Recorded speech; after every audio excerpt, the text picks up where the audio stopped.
What's up guys, and welcome to another video. Today I'm going through 7 reasons why you shouldn't buy the Garmin S70, which is the leading premium golf watch on the market from Garmin right now. And I've been using this watch on and off for the past 3 months, and there are some things that I don't like about the watch, and there are some things that I really do like about the watch. So we've got 7 reasons not to buy the watch, and then we've got the 3 main reasons why I think it still is an excellent watch. The number one thing that I don't really like about the Garmin S70 is that the user interface isn't as smooth as I would like, and it's a little bit clunky. So it does everything that you need. It gives you the pinpoint to any position on the course, but sometimes it's zoomed in too far and it's a little bit difficult and clunky to get it to zoom out to the right level of zoom that you want. So with the UI being a little bit clunky, it's a little bit slower than the Garmin S12, but it gives you richer information. But if you just want something simple, then it can be a little bit clunky and a little bit slow. So that's the second reason it's not as fast as the S12. So when I'm out on the golf course with the S12, I just look down, I get my front, middle and back of the green, and then I can get my distance to hazards and layups. So it's not giving me the rich visual representation, but it is faster. So this one gives me more rich information, which is really handy, especially on blind shots. It'll tell you exactly where to hit the ball, but it is going to take you a little bit longer to get the information that you need at times with the Garmin S70. Another thing that I don't really like about the S70 is the fitness features aren't really all that they're cracked up to be. So yeah, it does monitor your heart rate. So if you're in the gym, if you're out walking, or if you're out running, this is going to be excellent. It's going to count your steps. It's going to measure your heart rate. It does okay with the sleep, but all the extra stuff that they say that you get, fitness features with the watch, it's kind of like basic fitness features that are kind of wrapped up in cotton wool and dolled up to make them look quite nice. It is super handy, but as I said, the fitness features aren't all that they're cracked up to be. So another thing that I don't really like about the S70 is that it's going to track all your shots and what club you hit with each shot. But sometimes when I'm out by myself, I'm having a practice round, if I hit a bad shot, then I'm just going to throw another one down and hit another ball. So when I hit the first ball, it's going to ask me for the club.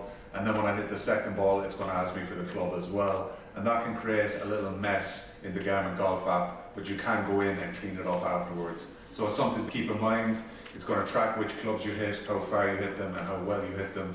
But if you are taking mulligans on the course, you are going to have to go in and clean that up afterwards in the app. It is a little bit distracting as well on the course. So I find myself always flicking around with the watch. And I'm out on the golf course to enjoy nature and to have fun and relax and enjoy myself and get away from the technology. But the technology is always on your wrist, and I just find myself looking at it a lot when I'm on the course, even in situations where I don't really need it. So number 6, and one of the most annoying things about it, is the notifications. So basically notifications from WhatsApp, Telegram, and any apps that I'm using will pop up on the screen. It's hard to read any messages that are coming up, especially when there's a lot of them.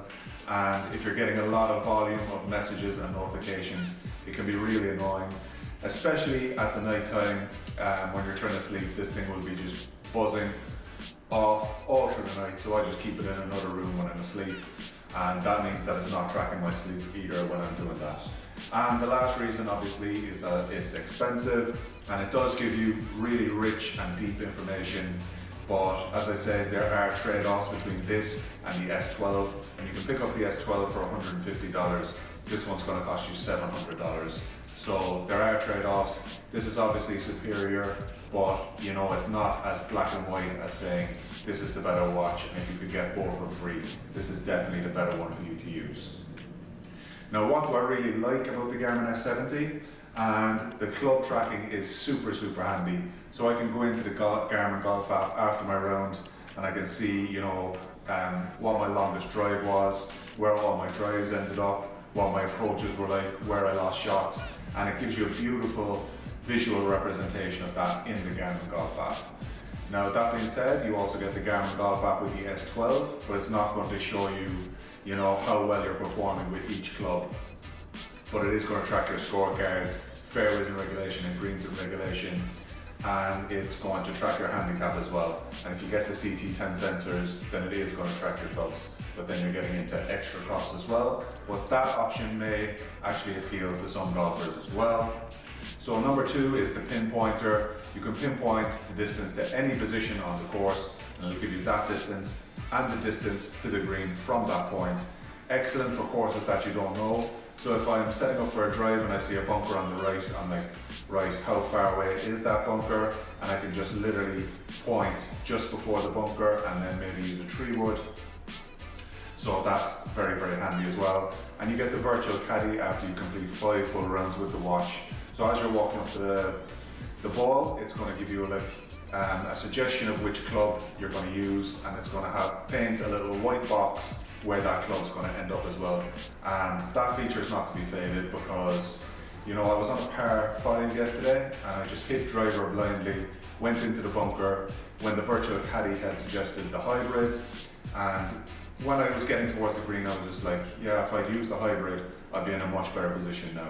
So the virtual caddy, very, very useful feature as well. And obviously what I really like about it is the Garmin Golf app and how you can see exactly how you played each hole, like where every shot went, and just have a really good deep dive into your round. So if you're a mid handicapper or a low handicapper and you want to improve and you're serious about the game, the S70 is an excellent watch. Obviously there are some downsides to using it. The S12, most golfers are going to really, really enjoy using the S12. So that's the things that I don't like about the S70, as well as the things that I do like about the S70.